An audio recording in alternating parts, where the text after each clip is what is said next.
I'm back in the kitchen with a brand new mix of politicians. And they're all fired up on both sides of the political fence.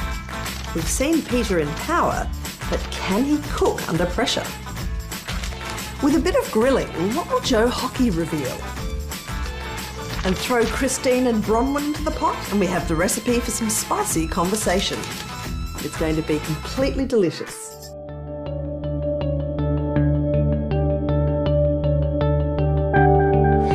Gretel, and thank you all for that very tepid welcome. That's not a bad welcome. I'll warm it up as we go along. But anyway, I'm delighted to be here in this fantastic venue. I suspect after that intro from Gretel, a lot of you will be looking at me thinking, well, he looks like a former footballer, no doubt about that. There is no way on earth, however, he looks like an author.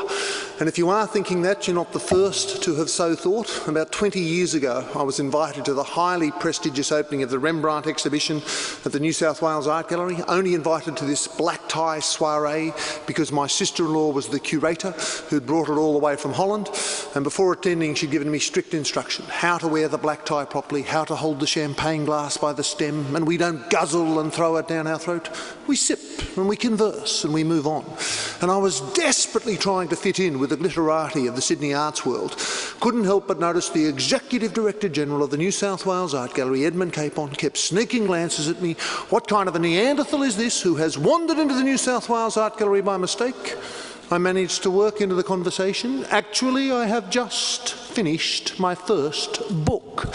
And he immediately brightened up, congratulated me, and encouraged me to read another one.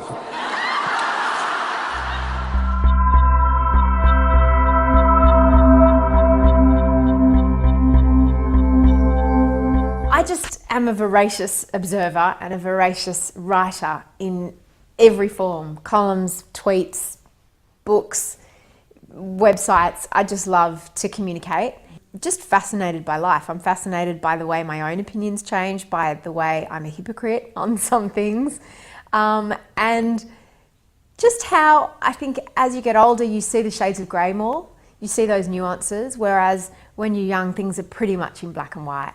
I've always been very aware of the fact that Australians have a very low tolerance for bullshit, and because I'm the same. So as far as what I share about myself, I'm not precious at all. I will share the most embarrassing things. I will write about times when I have made a complete fool of myself or said something ridiculous or thought something ridiculous. And I love that.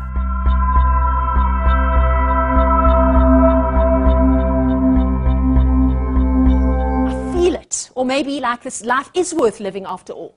That feeling, we've got to capture that feeling more often. Why? Because that's what drives our immune system. Remember, good quality chocolate, red wine, those are the three things you're going to remember, and frequent sex with the same partner. And in between, find some time for exercise and everything else. Thank you.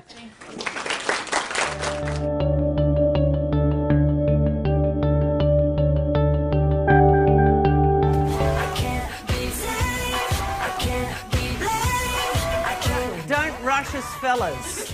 You've got to have a cure for jet lag.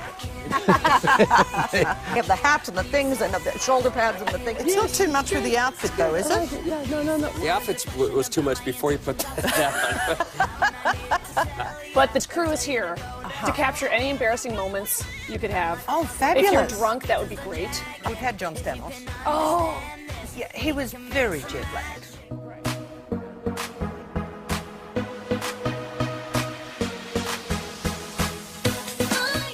Who's wearing that to coffee?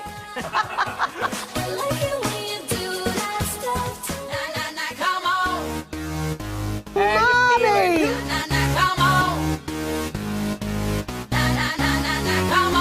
The star of New York City.